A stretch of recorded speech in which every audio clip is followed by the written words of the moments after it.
Every single morning, while you're still sleeping, something magical is happening. The most successful people in the world are already awake, working on their dreams, building their future. And you're hitting the snooze button. But what if I told you that just 2 hours could change everything? 2 hours most people waste in bed. 2 hours that could turn a broke, hopeless security guard into a successful accountant with a new apartment and money to take care of his sick mother. This is not a fairy tale. This is a true story, and it might just be the answer you've been searching for. Before we begin, I want to ask you something. What time is it where you are right now? Are you watching this in the morning, afternoon, or late at night? Drop a comment below and let me know. I read every single comment, and I want to know who's watching this and when. And if you're serious about changing your life, hit that subscribe button right now. Every week, I bring you stories of real people who transformed their lives from nothing to something amazing. And I share the exact steps they used so you can do the same thing. Now, let me tell you about Thomas. In a small town where factories carved smoke into the sky day and night, there lived a 32-year-old man named Thomas. Thomas worked as a night security guard at a big warehouse. Every evening at 8 p.m., Thomas walked to work. Every morning at 6 a.m., when most people were just waking up, Thomas walked home, exhausted and alone. His salary was tiny, just enough to survive, not enough to live. His apartment was smaller than some people's closets. One room, that's it. The fan was broken, so summers were hot. He slept on a thin mattress on the floor. There was only one light bulb, flickering whenever the electricity got weak. His clothes were old, the kind of old where the colors have faded and the fabric is thin. His shoes had holes in them. When it rained, his socks got wet. But Thomas suffered from something worse than being poor. He felt trapped. He felt stuck, like he was walking on a treadmill, moving his legs as fast as he could, but never actually going anywhere. Every morning as he walked home past the sleeping town, he would look through windows. He saw families eating breakfast, laughing, children getting ready for school, men driving to office jobs. And Thomas would think the same thought every single time. Will this be my life forever? Walking home while everyone else is waking up to live their dreams? Here's my first question for you. Have you ever felt stuck like Thomas? Like no matter how hard you work, nothing changes? Like you're trapped in a life that's going nowhere? Tell me in the comments. I want to know your story. Thomas wasn't lazy. That's the thing people don't understand. He worked hard every single night. He walked 4 miles around that warehouse. He stayed alert. He checked every door. For 8 years, he never missed a shift. But hard work wasn't changing anything. He had tried to make his life better. He really had. He applied for better jobs, but every application asked the same question. What degree do you have? And Thomas had to write the same answer. High school only. Every door was closed to him. Every opportunity required something he didn't have. He wanted to learn new skills. He really did. But after working all night, his body was so tired that he could barely walk home. The idea of studying felt impossible. When he got home at 6:30 a.m., he collapsed into bed. He slept until 3 o'clock or 4 o'clock in the afternoon. Then he ate something, watched a little TV, and went back to work. The same thing, every single day. For 8 years. His mother lived in the countryside, far away. She would call him once a week on Sundays. Thomas, my son, she would say in her tired voice, when will your life get better? I am getting old. I want to see you succeed before I die. And Thomas would try to sound happy. He would try to sound confident. Soon, Mama, soon. I am working on it. But he wasn't working on it because he didn't know how. Here's the truth that hurt Thomas the most. He was living backwards. When the whole world was awake and active, when businesses were open, when opportunities were happening, Thomas was sleeping. When the whole world was asleep, when everything was closed, when nothing was happening, Thomas was awake. He had arranged his entire life around surviving. Not living, just surviving. And every morning, right before he fell asleep, one thought kept coming back to him like a whisper he couldn't ignore. There has to be another way. But what? What could a night security guard with no degree, no money, and no connections possibly do to change his life? One cold Tuesday morning in November, something happened that changed everything. Thomas's phone rang just as he was leaving work. It was 6:15 a.m. The sun was just starting to peek over the horizon. His feet were tired. His eyes were heavy. He looked at the screen. It was his sister. Thomas, her voice was shaking. You need to come home. Now. Mama collapsed. She's in the hospital. His heart stopped. He didn't even go home to change clothes. He ran straight to the bus station and took the first bus to his village. It was a 3-hour journey, the longest 3 hours of his life. He sat in the back of the bus, thinking about his mother, thinking about all the times he had said soon when she asked about his future, thinking about all the promises he hadn't kept. When he arrived at the small village clinic, his mother was lying in a white bed. She looked so small, so fragile, like a bird with broken wings. The doctor was a young man with tired eyes. She fainted from exhaustion and stress. She needs rest, better food, medicine. He paused. The medicine is expensive. Of course it was. Everything that could help was always expensive. Thomas sat beside his mother's bed for hours. He held her wrinkled hand, the hand that had worked in fields for 40 years, the hand that had cooked every meal of his childhood, the hand that had wiped his tears when he was small. When she finally woke up, her voice was barely a whisper. "Thomas," she said, squeezing his fingers weakly, "I don't have much time left. Please, my son, don't waste your life as I wasted mine. Find a way. Promise me."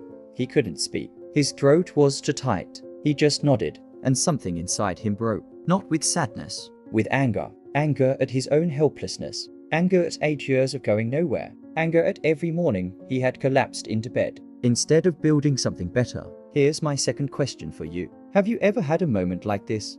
A moment when something inside you finally said, enough. A moment when you decided to change, no matter what. Tell me about it in the comments. Thomas stepped outside the clinic into the darkness before dawn. It was 5 o'clock and the village was still asleep, but not everyone. A few farmers were already walking to their fields. An old woman was feeding chickens in her yard. Birds were beginning to sing their morning songs. The air was cool and fresh, clean in a way that city air never was. And in that quiet moment, Thomas made a decision. No more, he whispered to himself. I will not live like this anymore. I don't care what it takes. I will find a way. He didn't know what that way was. Not yet. But he had made a promise. To his mother, to himself. And this time, he was going to keep it. On the bus ride back to town the next day, something strange happened. Thomas noticed a man sitting across the aisle. He was maybe 50 years old, well dressed in a clean shirt and nice pants. He was reading a book, his face calm and peaceful. Thomas recognized him. Everyone in town did. Mr. Chern was a successful businessman. He owned several shops in town. People said he had started with nothing and built everything himself. But here's what shocked Thomas. It was 6 o'clock a.m. What was a rich, successful man doing on a regular bus at 6 o'clock a.m.? Thomas stared for a long time. Finally, he gathered his courage. "Excuse me, sir," he said nervously. "Why are you on this early bus?" Mr. Chon looked up from his book and smiled. His eyes were kind. "Because I wake up at 4:30 every morning. I use this time to read, think, and plan my day before the world wakes up." Thomas's eyes went wide. "But don't you need sleep? I sleep at 9 o'clock p.m. 7.5 hours. That's enough." Mr. Chun studied Thomas's tired face, the dark circles under his eyes, the worn clothes, the defeated posture. "You work nights?" he asked. "Yes, sir." "Security guard. And when do you sleep?" 7 a.m. to 4 o'clock p.m. usually. Mr. Chun nodded slowly, like a doctor who had just diagnosed a patient. "So you're awake when the world sleeps," he said, "and asleep when the world works. No wonder you're stuck." Those words hit Thomas like a punch to the chest, because they were true. Mr. Chun leaned forward, and his voice dropped to almost a whisper. "Young man, let me tell you a secret. That changed my life 30 years ago." Thomas held his breath. "The hours between 5 o'clock a.m. and 7 o'clock a.m., Mr. Chun said slowly. "Those are magic. That's when you can build the life you want while everyone else is still dreaming." Thomas felt something stir inside him, a dangerous thing called hope. "But how?" he asked. "I work until 6 o'clock a.m. I need sleep." "Then change your sleep," Mr. Chun said. "Sleep when you get home at 6:30. Wake up at 11:30 or noon. That's 5 hours. Enough to survive. Then live your real life when the world is awake. Take classes, build skills, meet people." He paused. "And if you can eventually change today work, wake at 5 o'clock a.m. always. That's the secret. That's what separates people who succeed from people who just survive." Mr. Chun took out a small card and wrote his phone number on it. "If you're serious about changing your life," he said, handing Thomas the card, "call me. I'll show you exactly what to do with those morning hours." His eyes became serious. "But only if you're serious. Because what I'm going to teach you requires discipline that most people don't have. Most people talk about changing. Very few actually do it." The bus reached Thomas's stop. He stood up, holding the card as if it were made of gold. "I'll do it," he said, "starting tomorrow." Mr. Chen smiled, but there was doubt in his eyes. "We'll see. Everyone says that. Here's my third question for you. If you met someone who offered to teach you how to change your life, would you follow through? Or would you be like most people who talk but never act? Be honest with yourself. Tell me in the comments." That evening, Thomas did something he had never done in his entire life. He made a phone call that scared him. "Mr. Chen, this is Thomas from the bus. I'm ready to learn." The next day at 11 o'clock a.m., for the first time in years, Thomas was awake during daylight on a weekday. He met Mr. Chen at a small cafe. Mr. Chen looked at him with approval. "You actually changed your sleep schedule. Good. Most people talk. You acted. Now I'll teach you what to do with your mornings." He took out a notebook and drew a simple picture of a house. "Thomas, imagine your life is a house. Right now, your house is dark, cold, and falling apart. Why? Because you never work on the foundation. You're too busy surviving." He tapped the paper. "The hours from 5 o'clock a.m. to 7 o'clock a.m. That's your foundation building time. While everyone else is asleep or just waking up, you're building your future." He wrote some numbers. 2 hours every morning. That's 14 hours per week. 60 hours per month. 730 hours per year. Thomas tried to do the math in his head. "That's the same as 91 full work days," Mr. Chen said. "Just from waking up early, in 1 year, you get 3 extra months that everyone else wastes sleeping." Thomas's eyes went wide. 3 extra months every year. "Here's what you do with those 2 hours," Mr. Chen continued. "This is not negotiable. This is the system." He wrote in large letters. "Hour 15, 6 o'clock a.m. Build skills. You spend this hour learning something that will change your money situation. Not watching TV, not scrolling your phone. Learning a skill, a language, a trade. Online courses are free now. YouTube has everything. You have no excuse." Then he wrote, "Hour to 7 o'clock a.m. Build body and mind. First 30 minutes, exercise. Walk, run, stretch, do push-ups. Your body is your vehicle. If it breaks down, you have nothing. Last 30 minutes, read. Plan your day. Practice what you learned in hour 1. Thomas wrote everything down quickly, afraid he might forget. Mr. Chen added 3 rules. Rule 1. No negotiation. You wake at 5 o'clock a.m. every single day, including weekends. No, just today I'll skip. That's how you fail. Rule 2. Sleep by 9 o'clock p.m. You cannot cheat sleep and succeed. Your body needs rest, but you control when you rest. Rule 3. The first week will be hell. Your body will hate you. Your mind will create excuses. Push through. After 21 days, it becomes normal. After 90 days, it becomes who you are."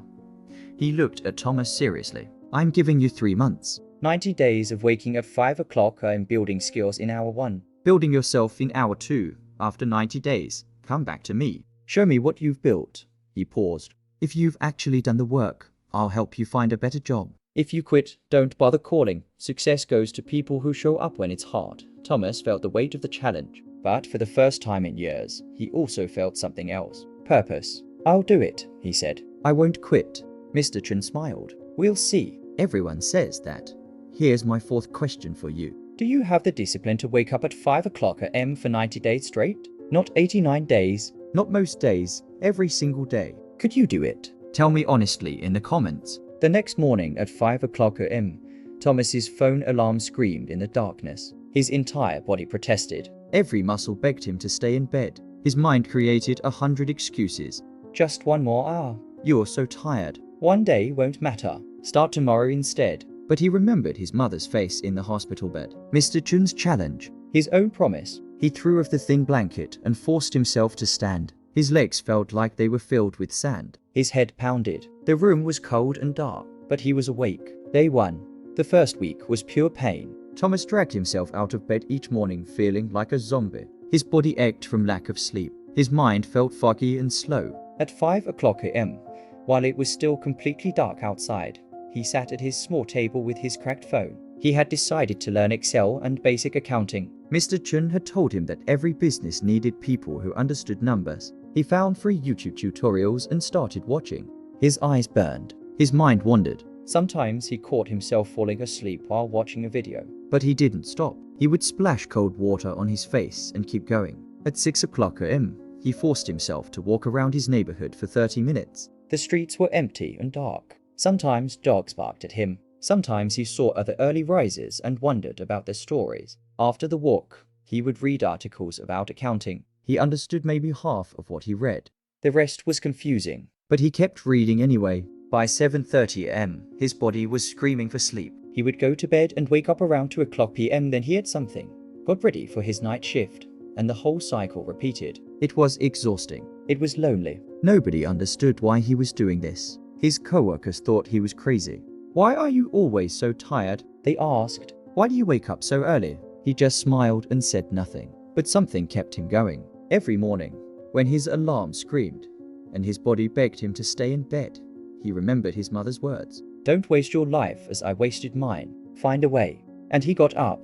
Something changed around day 20. Thomas woke up at 4:58 am 2 minutes before his alarm. His body had adapted. For the first time, he didn't feel angry when he woke up. He didn't feel tortured. He felt ready. The Excel tutorial started making sense. Formulas that had looked like foreign languages now made sense. He learned about sum, average, and VLOOKUP. He practiced making spreadsheets about imaginary businesses. He completed his first online certificate. His morning walks became something he looked forward to. The sunrise, the quiet streets, the feeling that while everyone else was sleeping, he was building something.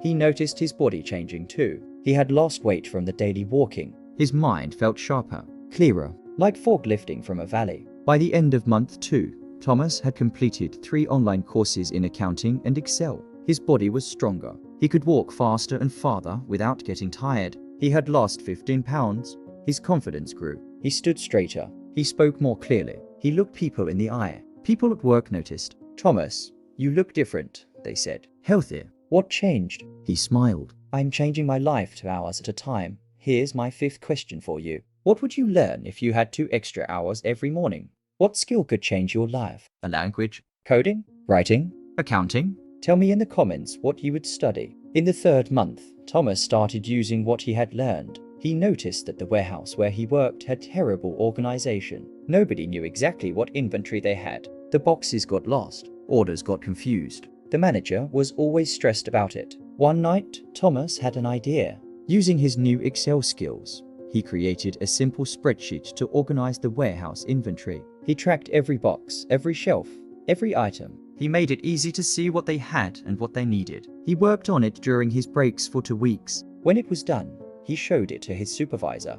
The supervisor stared at the screen for a long time. "Thomas," he said slowly, "how did you learn to do this?" "I wake up at 5 o'clock am, Thomas said simply. "And I teach myself."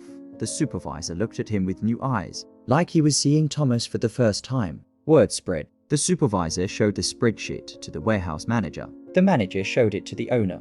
On day 87 of Thomas's 5 o'clock am journey, just 3 days before his 90-day deadline with Mr. Chern, his supervisor called him into the office. Thomas's heart was pounding. Had he done something wrong? The supervisor smiled. "Thomas, we're expanding our accounting department. We need someone who understands our warehouse operations and has basic bookkeeping skills." He paused. "The job is yours if you want it. Day shift, double your current salary." Thomas stood there, completely frozen. 3 months ago, he had been a hopeless night guard with holes in his shoes. Now he was being offered an office job, a day job, double the money. "When do I start?" he managed to say. "Next Monday." That evening, Thomas called Mr. Chern. "Mr. Chern," his voice was shaking, "I did it. I never missed a single 5 o'clock and wake up. Not one day. And today, I got promoted." There was a long pause on the phone. Then Mr. Chern's voice, proud and warm. "I knew you would. You had the look of someone ready to change." "Thank you," Thomas said. "Thank you for believing in me when I didn't believe in myself. Remember," Mr. Chern said, "don't stop waking at 5 o'clock am. That's not just a strategy. That's your life now." "I won't stop," Thomas promised. "This is who I am now." 1 year later, Thomas had become the company's lead accountant. He had saved enough money to move his mother from the village to a small apartment in town. He got her proper medical care. The doctors said she was doing much better. He rented a decent 2-bedroom apartment for them both. No more broken fan. No more flickering light bulb. No more mattress on the floor. Every morning at 5 o'clock am, he still woke up. Not because he had to, because those 2 hours were sacred. That was when he learned new software, when he read business books, when he planned his future, when he worked on his next promotion. His co-workers would ask, "Thomas, why do you still wake up so early? You've already succeeded."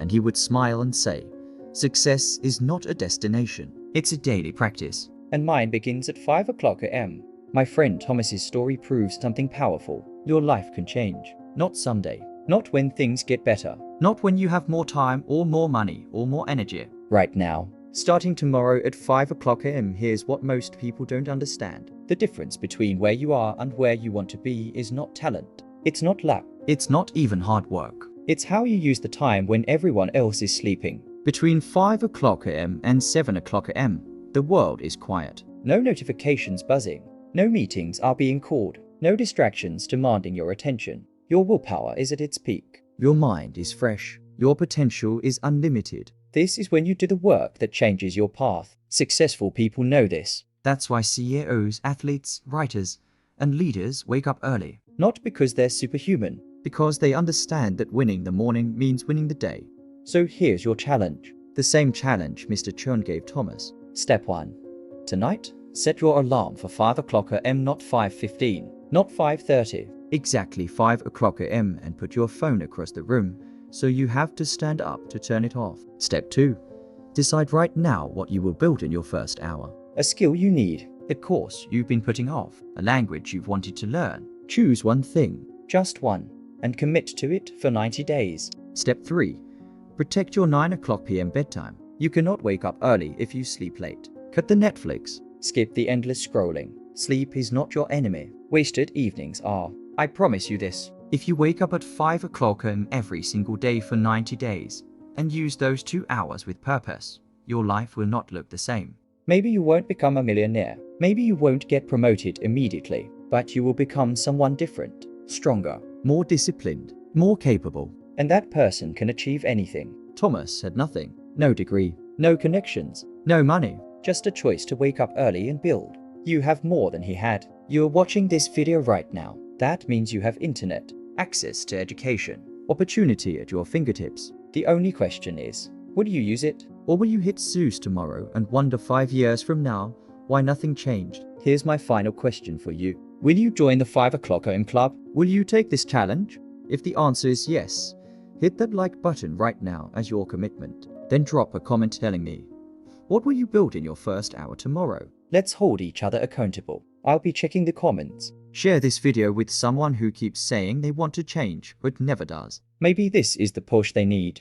And subscribe to this channel right now. Every week, I bring you stories of people who transformed their lives from nothing to something extraordinary. And I share the exact steps they use so you can do the same. Remember Thomas's words, success is not a destination. It's a daily practice, and that practice begins tomorrow at 5 o'clock a.m. Will you be awake? Your future self is waiting on the other side of that alarm clock. Don't make them wait another day.